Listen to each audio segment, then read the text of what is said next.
We've got a special guest on the phone joining us live via satellite.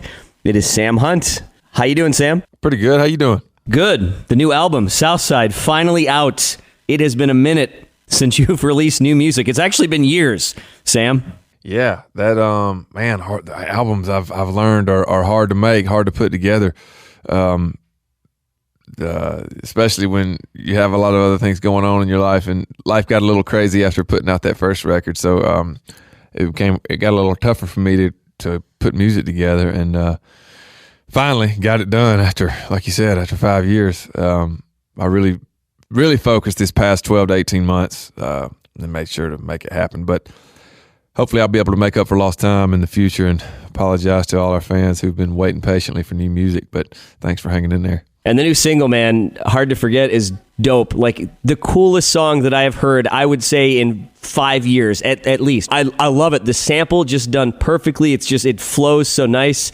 And the one thing that I don't understand, though, that I don't get is the video, because my entire family, we're big on music videos. Like, we sit down together as a family, no joke, and we watch videos and we dissect them.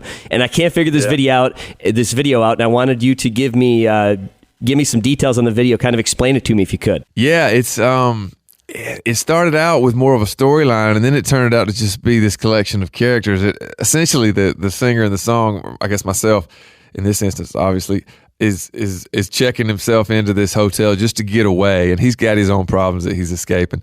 So he gets to this hotel, and there's all these colorful characters who are obviously escaping their own problems in their own lives, but they've come together in this little community, and now have are existing in this little world, this little non-reality, and he's checked himself into, and everybody's a little bit off the rocker, I guess, including the singer, because the song, you don't know whether the girl actually is playing Hard to Forget or if he's just going crazy and it's in his head. So it sort of plays on that.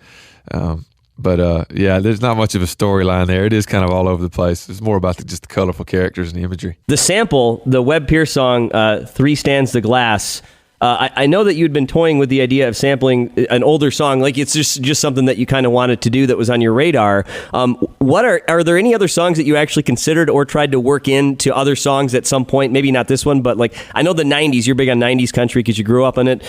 Is there a song in particular from the 90s that you were like really trying to work into a song and you just couldn't make it work? Yeah, we tried a few. I'm trying to remember the ones that we tried. I know we sampled some Alan Jackson a couple times.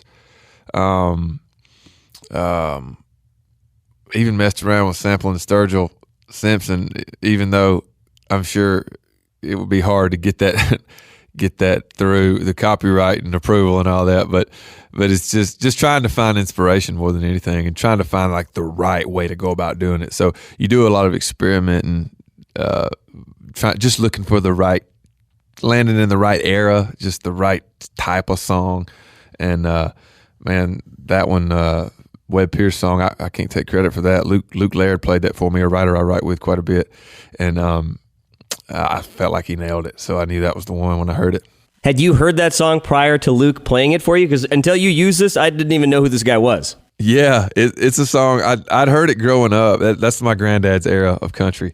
So hanging around my granddad when I was young, I'd heard the song and heard Webb Pierce, but it'd been forever since I'd heard it, and that probably was what I reacted to, just the nostalgia when I heard that song. And it's more about that era, that time in country music, than it is that specific song. But if you're going to pluck one out of the 1950s, that's a pretty good one to pull from. You're supposed to be here on June 19th at DTE.